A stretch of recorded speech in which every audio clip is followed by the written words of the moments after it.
ബംഗാളിൽ ആസാമിലൊക്കെ വമ്പിച്ച വിജയമാണ് എൻ ഡി എക്ക് നേടാൻ പറ്റിയത്. കേരളത്തിൽ 2 സീറ്റിൽ ഒതുങ്ങേണ്ടി വന്നു. 14ഉം 7ഉം 8ഒക്കെ പ്രവചിച്ചവരൊക്കെ ഉണ്ട്. അപ്പോൾ നമുക്കറിയാം 2016 3 സീറ്റ് നേടിയ ബി ജെ പി 2021 എത്തിയപ്പോൾ 77 ആക്കി. ഇപ്പം ബംഗാൾ ഭരിക്കുന്ന പാർട്ടിയായി മാറിയിരിക്കുന്നു. അപ്പോൾ ഇപ്പോൾ ഇവിടെ 2 സീറ്റാണ് ലഭിച്ചിരിക്കുന്നത്. ഏറ്റവും ആദ്യമായിട്ടാണ് 2 സീറ്റ് ലഭിക്കുന്നത്. അപ്പോൾ എങ്ങനെയാണ് ഈ വിജയത്തെ തുടർന്ന് കൊണ്ടുപോകാനായിട്ട് ബി ജെ പി നടത്തേണ്ടത് എന്തൊക്കെയാണ്? എനിക്കതിൽ പ്രധാനമായിട്ട് തോന്നിയിട്ടുള്ളത്, ഇപ്പോൾ ഒരു പാർട്ടിക്ക് ഭരണം കിട്ടുക എന്നുള്ളതല്ല പ്രശ്നം. ഇപ്പോൾ ബംഗാളിൽ ബി ജെ പി അധികാരത്തിലെത്തി, ആസാമിൽ അധികാരത്തിൽ തുടർഭരണം കിട്ടി, പോണ്ടിച്ചേരിയിൽ അധികാരത്തിലെത്തുന്നു, ഒക്കെ ശരിയാണ്, ഇതെല്ലാം നല്ലതാണെന്ന് വേണമെങ്കിൽ പറയാം. പക്ഷേ എന്തിനാണ് അധികാരം കിട്ടുന്നതെന്നുള്ള വലിയ പ്രശ്നമുണ്ട്.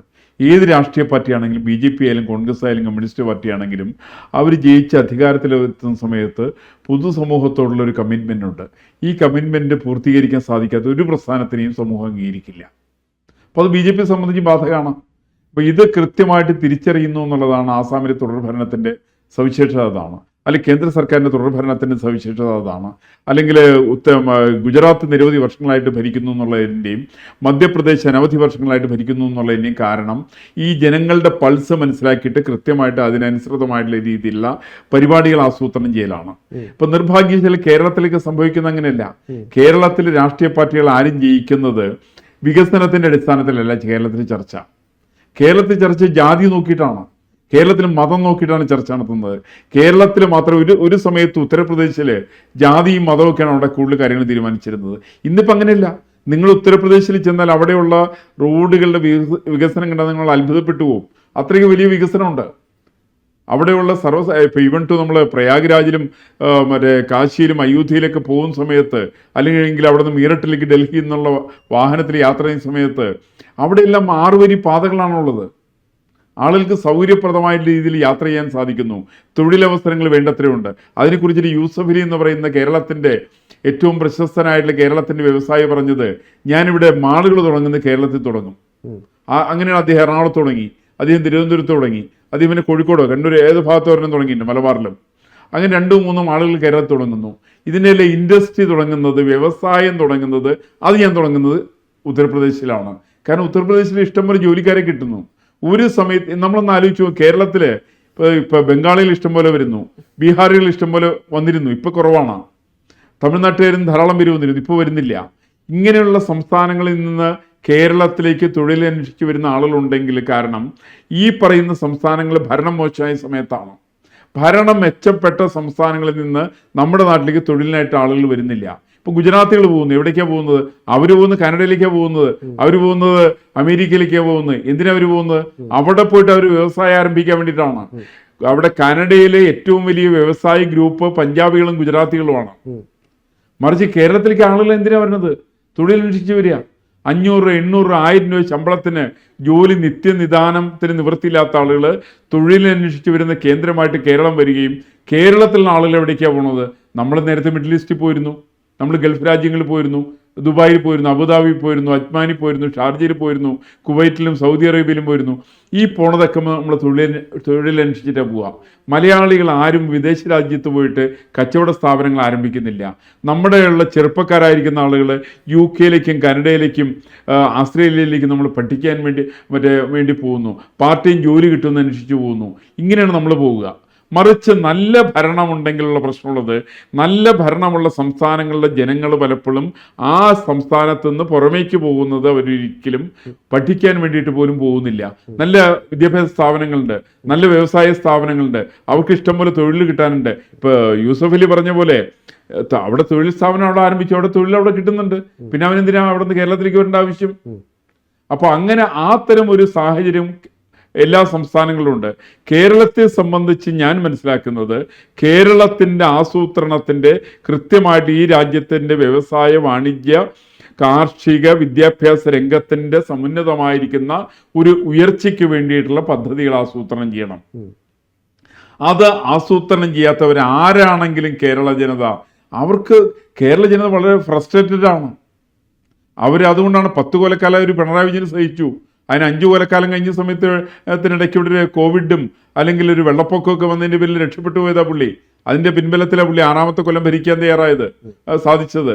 അപ്പോൾ ഇന്നിപ്പോൾ നിലവിൽ അത്തരം പ്രശ്നങ്ങളില്ല, അതുകൊണ്ട് ഭരണം മാറുകയും ചെയ്തു. അപ്പോൾ കേരളത്തിൽ ഭരണത്തിൻ്റെ മാറ്റത്തിൻ്റെ പ്രധാനപ്പെട്ട കാരണം അത്യാഹിതങ്ങൾ ഉണ്ടായിരുന്നില്ല എന്നുള്ളതാണ് പ്രധാനപ്പെട്ട കാരണം. അത്യാഹിതങ്ങൾ ഉണ്ടായിരുന്നെങ്കിൽ പിണറായി വിജയൻ്റെ ഭരണം വീണ്ടും തുടരുമായിരുന്നു. അത് തുടരാതിരിക്കാൻ കാരണം അത്യാഹിതങ്ങൾ ഉണ്ടായിട്ടില്ല. ഇനി മലയാളിയെ സംബന്ധിച്ച് നമുക്ക് ജീവിക്കേണ്ടത് ആവശ്യമാണ്. ആ ജീവിക്കണമെങ്കിൽ ഇവിടെ വ്യവസായ സ്ഥാപനങ്ങൾ വളരണം. അത്തരം സ്ഥാപനങ്ങൾ ഒന്നുമില്ലാത്തൊരു സംസ്ഥാനമായിട്ട് കേരളം മാറിയിട്ടുണ്ട്. പക്ഷെ LDF ഈ തെരഞ്ഞെടുപ്പിൽ അവരുടെ പ്രചരണമായിട്ട് മുമ്പോട്ട് വെച്ചത് വികസനം തന്നെയാണ്. അവർ വികസനം എന്ന് പറഞ്ഞാൽ എന്ത് വികസനം അവർ പറഞ്ഞത്? അവർ നാഷണൽ ഹൈവേയുടെ വികസനം പറഞ്ഞു. അല്ലാണ്ട് എന്ത് വികസനം അവർക്കുള്ളത്? വിഴിഞ്ഞം പദ്ധതി. പദ്ധതി ആരുടെയാണ്? ഉമ്മൻചാണ്ടി കൊണ്ടുവന്ന പദ്ധതിയാണല്ലോ. അതിനകത്ത് കൂടുതൽ ഫണ്ട് മുടക്കുന്ന ആരാ? കേന്ദ്ര സർക്കാർ മുടക്കുന്നു. ഒരു സ്വകാര്യ സ്ഥാപനം നടത്തുന്നു. അദാനിയുടെ പദ്ധതിയാണല്ലോ അത്. അദാനി പദ്ധതി സ്വന്തം പദ്ധതിയായിട്ട് LDF അവതരിപ്പിച്ചിട്ട് ജനം അംഗീകരിക്കാൻ തയ്യാറില്ല. അല്ല, അതെങ്ങനെയാണ് ജനം അംഗീകരിക്കുക? എനിക്ക് മനസ്സിലാവുന്നില്ല. കാരണം ദേശാഭിമാനിയിലടക്കം കടൽ കൊള്ളാന്നാണ് വിളിച്ചിട്ടുള്ളത്. ഇതിനെതിരെ പ്രതിഷേധം നടത്തിയിട്ടുണ്ട്. ഭാഗികമായിട്ട് ജനങ്ങൾ അതിനെ അംഗീകരിക്കൂല.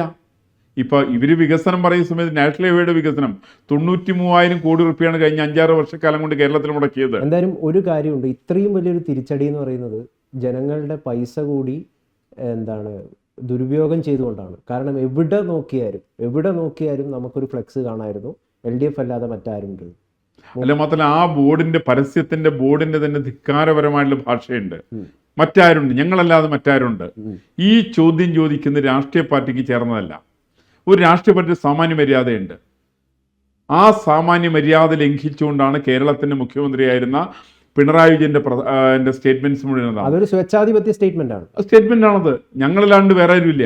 ഞങ്ങളല്ലാണ്ട് ഇവിടെ പാവപ്പെട്ടവർക്ക് പെൻഷൻ കൊടുക്കാൻ ആരുള്ളത്? ഞങ്ങളല്ലാണ്ട് നിങ്ങൾ ആശുപത്രി കൊണ്ടുപോകാൻ ആരുള്ളത്?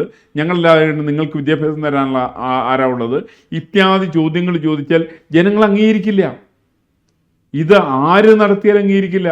LDF അല്ല, UDF അല്ല, BJP അല്ല, ആര് തന്നെ ഇത്തരം വിഡ്ഢിത്തരങ്ങളായിട്ടുള്ള ചോദ്യങ്ങൾ ചോദിച്ച് ധിക്കാരത്തിന്റെ ധാർഷ്ട്യത്തിന്റെ ഭാഷയിൽ സംസാരിച്ചാൽ അതിന് ജനങ്ങൾ നേരിടും. അവർക്ക് സാധാരണക്കാരന് നമ്മൾ പലപ്പോഴും പറയാറുണ്ട്, ഇന്റലക്ച്വൽ കമ്മ്യൂണിറ്റി പലപ്പോഴും ഭയപ്പെടുത്താൻ പറ്റും അവര് ഭയപ്പെടുത്താൻ പറ്റും. അങ്ങനെയാണല്ലോ M3 പോലുള്ള ആളുകൾ ഭയപ്പെട്ടു നിന്നല്ലോ. അയാൾ പറഞ്ഞല്ലോ LDFന്റെ ഭരണം വീണ്ടും വരണമെന്ന് M3 പറഞ്ഞു. പിന്നെ വേറെ ഏതോ ചില എഴുത്തുകാരൊക്കെ പറഞ്ഞിട്ടുണ്ട്. ഇതൊന്നും സാധാരണക്കാരെ സംബന്ധിച്ച് സാധ്യമല്ല. സാധാരണക്കാരനോട് ഇവർക്ക് സംവദിക്കാൻ സാധ്യമല്ല. സാധാരണക്കാരന് ഇത്തരം കാര്യങ്ങളിൽ വ്യക്തമായിട്ട് നയമുണ്ട്, പരിപാടികളുണ്ട്. അവരതിനനുസരിച്ചിട്ട് അവർ വോട്ട് ചെയ്യും. വിമർശിക്കുന്നവരെയൊക്കെ BJPക്കാരും അതേപോടൊപ്പം തന്നെ ശത്രുക്കളുമായിട്ട് കാണും. അങ്ങനെയാണ്, പൊതു നയനാണ്. ഇപ്പൊ നിങ്ങളൊരാൾ വിമർശിച്ചതിനെ ഉടനെ സംഖ്യ എന്ന് വിളിക്കും. ഈ സംഖ്യ എന്നുള്ള പദപ്രയോഗമല്ല ആവശ്യം. കേരളത്തിന്റെ വികസനമാണ്, യഥാർത്ഥ വികസനമാണ് ആവശ്യം. ഈ യഥാർത്ഥ വികസനത്തിന് ഒരു സംഗതികൾ ചെയ്യാൻ വേണ്ടിയിട്ട് LDF സർക്കാരിനെ സംബന്ധിച്ച് സാധ്യമായിട്ടില്ല.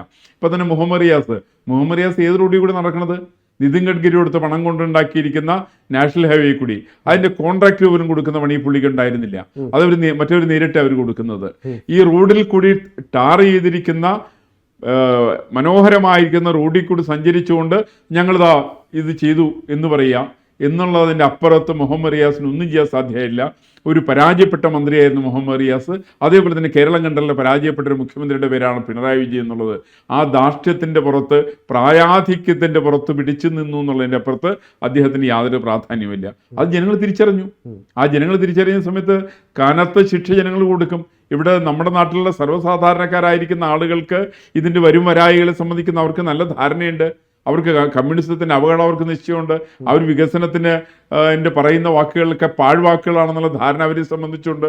അത് തിരിച്ചറിഞ്ഞതിൻ്റെ പേരിലാണ് ഈ പറയുന്ന തെരഞ്ഞെടുപ്പിൽ പിണറായി വിജയൻ്റെ ഭൂരിപക്ഷം 4-1 കുറഞ്ഞതും ഈ പറയുന്ന പ്രസ്ഥാനത്തെ വേരോടെ എറിയാൻ സാധിച്ചതും. ഇത് സമാനമായിട്ടുള്ള ബംഗാളിൻ്റെ ത്രിപുരയുടെയും രീതിയിലേക്കാണ്. ഇന്നിപ്പോൾ കമ്മ്യൂണിസ്റ്റ് പാർട്ടി ഭരിക്കുന്ന ലോകത്തിൽ ഒരൊറ്റ സ്ഥലമില്ല. അവശേഷിച്ചിരുന്ന ഏക സംസ്ഥാനമാണ്. ലോകത്തിൽ ഒരു സമയത്ത് 56 രാജ്യങ്ങളാണ് ഭരിച്ചിരുന്നെങ്കിൽ അവശേഷിച്ച ഏക സംസ്ഥാനം, രാജ്യമൊന്നും വേണ്ട, ഏക സംസ്ഥാനമായിരുന്നു കേരളം. ആ കേരളത്തിൽ നിന്നും ഈ സാധനത്തിൻ്റെ പടിയടച്ച് പിണ്ണം വയ്ക്കുന്ന രീതിയിലേക്ക് എത്തിച്ചേർന്നതിൽ പിണറായി വിജയൻ വലിയ പങ്കുവഹിച്ചു എന്നുള്ളത് പറയാതിരിക്കാൻ നമുക്ക് നിവൃത്തിയില്ല. 50,000-ൽ കൂടുതൽ ഭൂരിപക്ഷം ഉണ്ടായിരുന്ന ആളാണ്. ഇവിടത്തത് 20,000-ൽ താഴെ, 10,000-നടുത്ത്, 11,000 വോട്ടിന്റെ ഭൂരിപക്ഷം. അതൊരു തോൽവി തന്നെയാണ്. അത് തോൽവി തന്നെയാണ്. മാത്രമല്ല ഒരു ചെറുപ്പക്കാരനോട്, വളരെ പ്രായം കുറഞ്ഞ ഒരാളോട്, അത് പിണറായി വിജയൻ്റെ 4-1 പോലും പ്രവർത്തന പരിചയമില്ലാത്ത ഒരാളുടെ മുമ്പിലാണ് അദ്ദേഹത്തിന് ദയനീയമായിട്ടുള്ള പരാജയം ഉണ്ടായത്. അത് സ്വന്തം തട്ടകത്തിലാണ്. ഈ പാറപ്പുറം ഇരിക്കുന്ന, അതായത് കമ്മ്യൂണിസ്റ്റ് പ്രസ്ഥാനം ആരംഭിച്ചു എന്ന് ഇവർ തന്നെ കൊട്ടിഘോഷിക്കുന്ന അതേ പ്രദേശത്ത് നിന്ന്, അതേ പിണറായി വിജയൻ്റെ വീടിന് ചുറ്റുപാടുള്ള ഭാഗത്തു നിന്ന് അദ്ദേഹത്തിൻ്റെ മാത്രം എക്കാലത്തും കമ്മ്യൂണിസ്റ്റ് പാർട്ടിക്ക് മാത്രം വോട്ട് ചെയ്തിരിക്കുന്ന ആളുകളിൽ നിന്നാണ് അദ്ദേഹത്തിന് ഈ പറയുന്ന തിരിച്ചടി കിട്ടേണ്ടി വന്നത്. അദ്ദേഹത്തിൻ്റെ പ്രസ്ഥാനത്തിന് ഭൂരിപക്ഷമുള്ള പഞ്ചായത്തുകൾ, ആ പഞ്ചായത്തുകൾ പലരും പുള്ളി പിന്നാക്കം പോയി. 7 റൗണ്ടിലാണ് പുള്ളി പിന്നാക്കം പോയത്. ആകെ 14 റൗണ്ടാണ്. ആ 14 റൗണ്ടിൽ 7 റൗണ്ടിലും പുള്ളി പിന്നാക്കം പോയിക്കൊണ്ടിരിക്കുകയായിരുന്നു ആ സമയത്ത്. എന്ന് വെച്ചാൽ ബഹുഭൂരിപക്ഷം വരുന്ന ധർമ്മടത്തെ ജനങ്ങൾ പോലും പിണറായി വിജയനെതിരാണ്, അദ്ദേഹത്തിൻ്റെ നയപരിപാടികൾക്കെതിരാണെന്നുള്ളതാണ് നമ്മളിതിൽ നിന്ന് മനസ്സിലാക്കേണ്ടത്.